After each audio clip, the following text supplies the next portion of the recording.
¿Qué pasa, compañeros? Mira, este vídeo lo iba en principio a subir para la plataforma nomadatube.es, que es donde estoy haciendo el curso o el método de estudio tanto de oposiciones como de los grados de la UNED, ¿no? Yo estoy estudiando el grado de Geografía e Historia.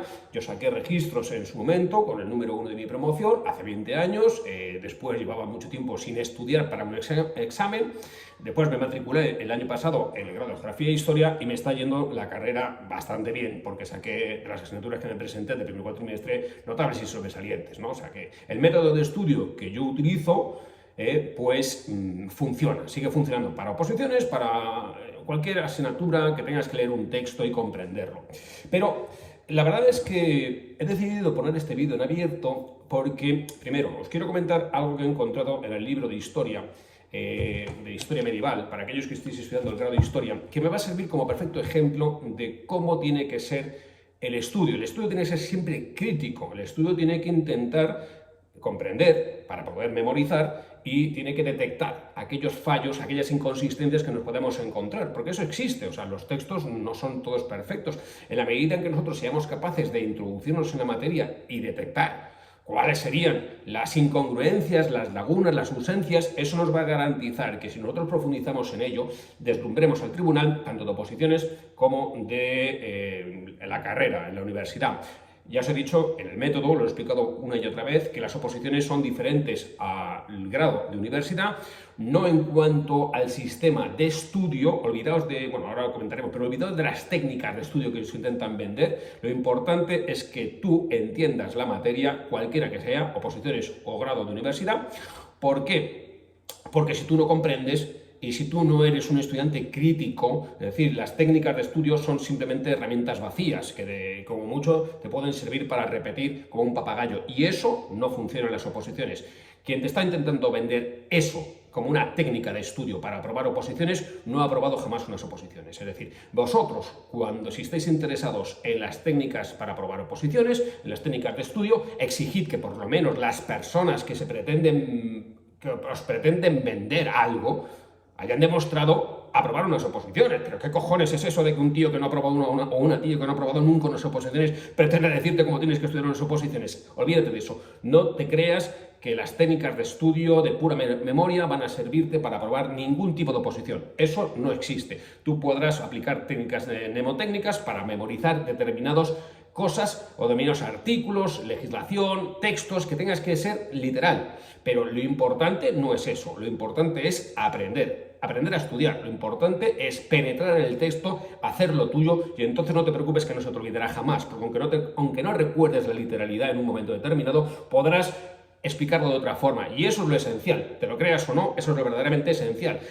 Hay oposiciones, como yo lo repito en el método, que exigen un mayor grado de literalidad. Registros, notarías, judicaturas, abogado del Estado. Hay unos artículos que hay que estudiarse literalmente, pero lo importante es entrar en el texto. Entonces, no te creas estos anuncios de técnicas de estudio para memorizar o reglas mnemotécnicas. Eso no es un verdadero método de estudio, porque el verdadero método de estudio se basa en la comprensión del texto. Comprende el texto, sintetízalo, hazlo tuyo, construye tu estructura mental y de la materia, y después ya podrás ir colocando lo que yo llamo las bolas de Navidad, los detalles, ¿no? Los detalles que son las cuestiones más memorísticas que te van a permitir digamos, expresar todos los temas ante los tribunales, pero lo que es importante es que tú tengas la estructura, y esa estructura se consigue estudiando, como yo os explico. Y entonces os voy a poner un ejemplo sencillísimo de cómo me estoy estudiando yo la materia y cómo penetro en la asignatura, porque no es simplemente como un loro. Mira, ahora por ejemplo estoy aquí en Historia Medieval, ¿no? Es simplemente un ejemplo porque he encontrado muchísimos más en los textos, y también, como yo os he dicho en el método, a aquellos que estéis suscritos a la plataforma nomadatube.es y por un año y estéis estudiando la misma carrera que yo, es decir, el grado de Geografía e Historia, os pasaré mis propios temas, mis propios libros, para que veáis cómo y la bibliografía que estoy manejando aparte. Bien, en este caso estoy estudiando lo que es la segunda restauración del Imperio Romano de Occidente. Esto es la historia del medievo, consiste en el ámbito de Europa Occidental, consiste en que el Imperio Romano de Occidente se colapsa a partir del siglo V y por tanto empiezan a surgir una serie de reinos independientes fragmentados en Europa. Siempre ha habido una tendencia por parte del rey más poderoso de Europa de unificarlo todo, es decir, de la restauración del Imperio Romano. Y esto lo consiguió, en primer lugar, Carlomagno. Carlomagno funda la dinastía de los carolingios. La dinastía de los carolingios fracasa, termina, entra en decadencia y termina con sus sucesores, y entonces se produce a finales del siglo X, en el año 936, una nueva restauración del Imperio Romano de Occidente, que no es en realidad un imperio romano, pero es lo que los monarcas de entonces consideraban que era heredero del Imperio Romano de Occidente, porque esa es la legitimidad que pretenden atribuirse los reyes, ¿no? Porque ya imperio queda poco. Es decir, en el caso de esta segunda restauración se trata simplemente de la restauración de la dinastía germánica, es decir, de Otón I. Entonces son reyes de Alemania que lo que hacen es que el resto de duques de ducados de allí de Alemania le eligen como rey. Entonces a Otón I le eligen como rey en el año 936, y él se hace coronar emperador por el Papa y se considera a sí mismo el emperador de Roma, ¿no? El emperador del Imperio Romano, que a partir de ese momento se considera Imperio Romano Germánico. Bien, ¿cuál es lo importante de lo que os estoy contando, ¿no? Cuando Otón I se constituye como emperador, es decir, que es simplemente emperador de un reino de Alemania, ¿no? Y que luego también se consigue hacerse rey de Italia, ¿no? Entonces unifica los dos reinos. ¿Qué ocurre? Que él se dice, bueno, yo soy emperador de una mierdecilla, pero bueno, él se considera que es heredero de los emperadores romanos, con toda la pompa, la prosopopeya y demás, ¿no? Entonces, ¿cuáles son sus funciones? Por una parte, garantizar la paz del mundo cristiano y por otra parte, de propagar la fe de Cristo. Es decir, esas son las funciones que él se considera. Entonces, ¿qué es lo que yo me estoy leyendo en este libro? Entonces, yo empiezo y sigo con la lección y entonces... claro, también te cuenta cómo el otro gran poder era el poder de los papas en Roma, pero claro, era un poder totalmente corrompido, porque a los papas los elegían familias poderosas, familias patricias de Italia, ¿no? Entonces, aquí dice, la familia Teoficlato controló el nombramiento de 12 papas, desde Sergio III hasta Juan XII, hijo de una de las mujeres de esta familia, elegido pontífice cuando solo contaba 16 años de edad. Es decir, estos detallitos, un pontífice que es elegido papa con 16 años de edad, que era hijo de una familia patricia, en fin, que era el hijo de una tía de esta familia, pues estos son los detalles que después te permiten recordar mejor la materia. Pero, ¿a dónde voy cuando hablo de las lagunas que te puedes encontrar con el texto? Yo sigo leyendo y digo, a partir de su victoria sobre los húngaros, el prestigio de Otón I va tomando cuerpo y entonces, pues bueno, restaura el imperio. Pero para poder coronarse como emperador necesita que lo corone un papa, porque ya en tiempos de Carlomagno eran los papas quienes coronaban a los emperadores en Roma, ¿no? Entonces, Otón I se va con su esposa Adelaida a Roma y son elegidos emperadores por Juan XII, ¿no? Y ya quedaba en sus manos el Imperio Romano de Oriente. Recordemos, Juan XII era este papa que había nombrado la familia Teoficlato a un chaval de 16 años, ¿no? Entonces, después de que le coronan papa, y esto es lo curioso de Otón I, y estos son los detalles curiosos de la historia, lo que te permiten después recordarla mucho mejor, recordemos, ¿no? Un chaval de 16 años, Juan XII, ya papa, ¿no? Una cosa curiosa, bien. Pues después tienen ciertas desavenencias el emperador y el papa que le ha coronado, coge a Otón I y destituye al papa. Entonces lo quita de en medio y nombra a otro papa que Otón I depuso a Juan XII acusándolo de traición, eligiendo en su lugar a León VIII en el año 963, que como no era clérigo recibió todas las órdenes sagradas en 2 días. Es decir, otro detalle curioso que nos interesa. Es decir, resulta que el Otón I nombra a un tío papa que ni siquiera era cura. Y lo instituyen cura, obispo, arzobispo, cardenal y papa en 2 días. Bien, esto es curioso, pero yo entonces aquí sigo leyendo el texto. El texto, para aquellos que estéis en el grado de historia como yo, es Historia Medieval 1, forma parte del primer cuatrimestre. Y yo aquí detecto, cuando leo este párrafo, ante las posteriores desavenencias que surgieron entre ambos, Otón I depuso a Juan XII, acusando de traición, eligiendo en su lugar a León VIII en el año 963, que como no era clérigo recibió todas las órdenes sagradas en 2 días.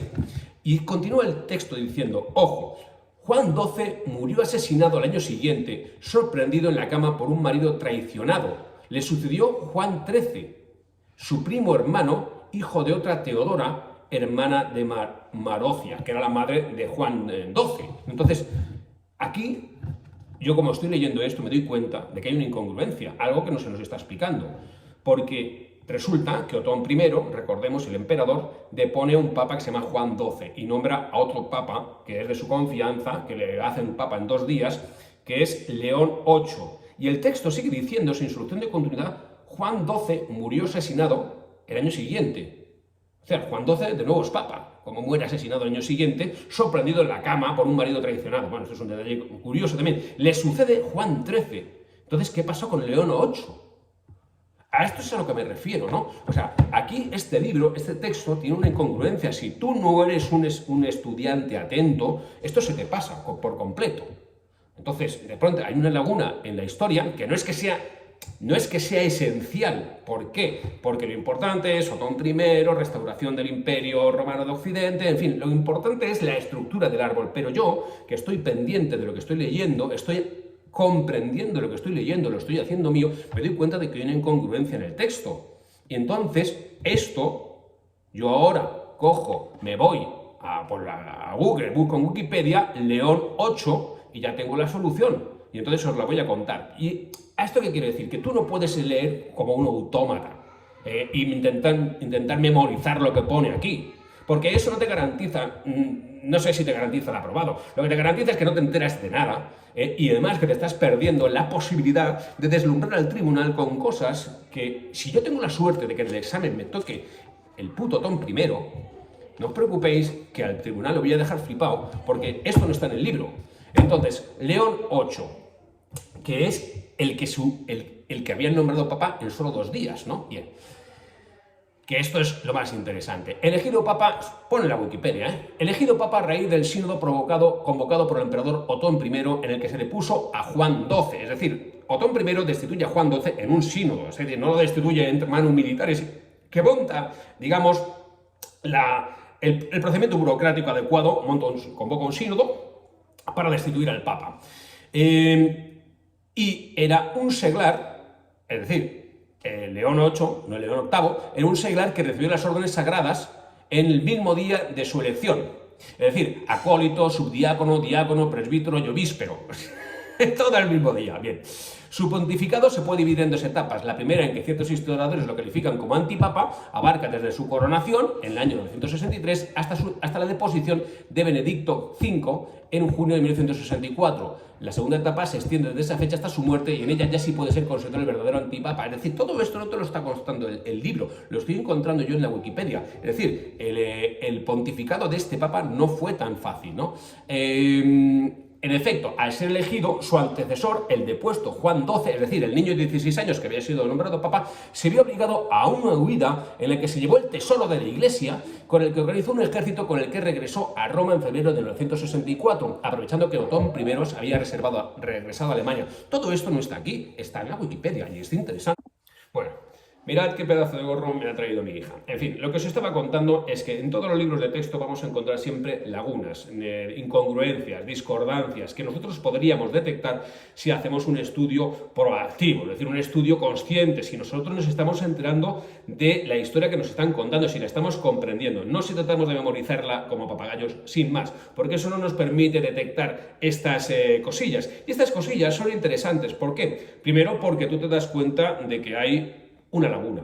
En segundo lugar, porque la rellenas, buscas la información y eso te enriquece como estudiante, es decir, te enriquece como persona. Sabes más de lo que sabías antes y de lo que hubieras sabido si simplemente te atienes a lo que pone el texto. Pero en segundo lugar, eso lo que nos proporciona es una mayor brillantez en el examen. Es decir, cuando a ti te están diciendo que es que memorizar con reglas mnemotécnicas te va a garantizar aprobar unas oposiciones, te están engañando. Es decir, lo que te va a hacer aprobar unas oposiciones es hacer las cosas mejor que tus competidores. Esta es la clave. Es decir, porque un grado se aprueba simplemente si das el nivel, pero unas oposiciones solamente se aprueban si lo haces mejor que el tío que está compitiendo por tu plaza. ¿Cómo se consigue eso? Aparte de memorizando bien, aparte de estudiando bien, aparte de comprendiendo bien, teniendo estos destellos de brillantez que si no se tienen habitualmente, que el resto a lo mejor no tiene, porque se ciñe a lo que es el texto o los temas estandarizados. Entonces, yo os voy a contar lo que acabo de leer en la Wikipedia, que no viene en el libro. Y eso os garantizo que no se me va a olvidar porque la historia es muy curiosa y me va a proporcionar que si me cae esta pregunta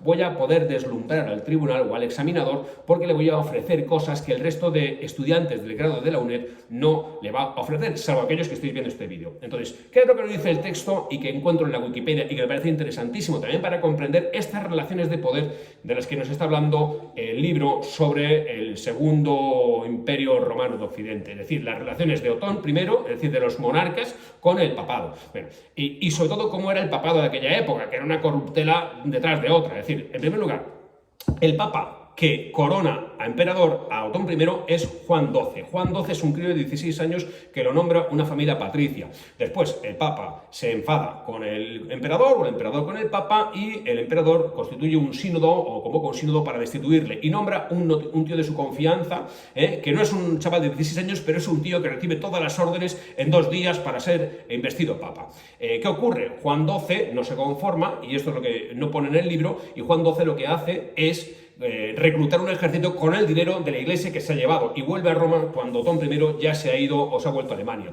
Entonces deponen este ejército a León VIII, que era el papa que había nombrado Otón I, y se queda Juan XII. Juan XII muere al año siguiente, sorprendido por un marido cabreado, y entonces nombran a otro papa distinto, que es Benedicto V. ¿Qué ocurre? Que Otón I, cuando se entera de todo esto, regresa a Roma, destituye a Benedicto V y deja colocado a su papa de confianza, que era León VIII, que era un seglar que había sido nombrado papa pues de aquella manera sin ser cura siquiera. En fin, esto bien explicado lo que nos ofrece es por una parte, una mayor cultura, es decir, aprendemos más de la historia. Por otra parte, completamos el libro, porque el libro está lleno de estas lagunas, estas discordancias o estas, digamos, incongruencias, porque aquí me salto de un papa a otro sin explicarme por qué, y lo que nos permite después es que hagamos un examen mucho más brillante. Entonces, la brillantez del examen es lo que te garantiza mejores notas, no que te aprendas cada uno de los nombres de los papas o cada uno de los nombres de los reyes o cada una de las fechas. Eso no es relevante, al menos en el grado de historia. Y en las oposiciones ocurre también lo mismo, porque tú en los temas estandarizados que vas a pillar, que es importante que te los aprendas, vas a encontrar también un montón de lagunas, un montón de huecos en los cuales tú puedes acceder a información, que yo también estoy en el método, te digo, dónde conseguirla o qué interpretación hay que hacer. Entonces, ahí te permite, como pequeños ladrillitos, ir poniéndolos en el muro para que te quede una obra mucho más cojonuda, mucho más perfecta. Por lo tanto, olvídate de que los métodos de estudio válidos para aprobar unas oposiciones o para aprobar un grado son simples reglas mnemotécnicas que tienes que aplicar para memorizar como un loro, como un papagayo, porque eso no es así. No hay ninguna oposición que se apruebe simplemente siendo un loro, porque todas las oposiciones requieren también una aplicación práctica, hay casos prácticos para aplicar todo lo que hayas estudiado, y porque después hay una enorme cantidad de información adicional que tú puedes incorporar que te va a hacer diferenciarte del resto de opositores, y eso tampoco te lo va a decir ningún especialista en reglas mnemotécnicas. Por lo tanto, exigir que quien os pretenda vender reglas mnemotécnicas haya sido un opositor y haya aprobado, es decir, que haya tenido éxito en su empeño, y que porque no solamente para acompañar al opositor, para darle información correcta,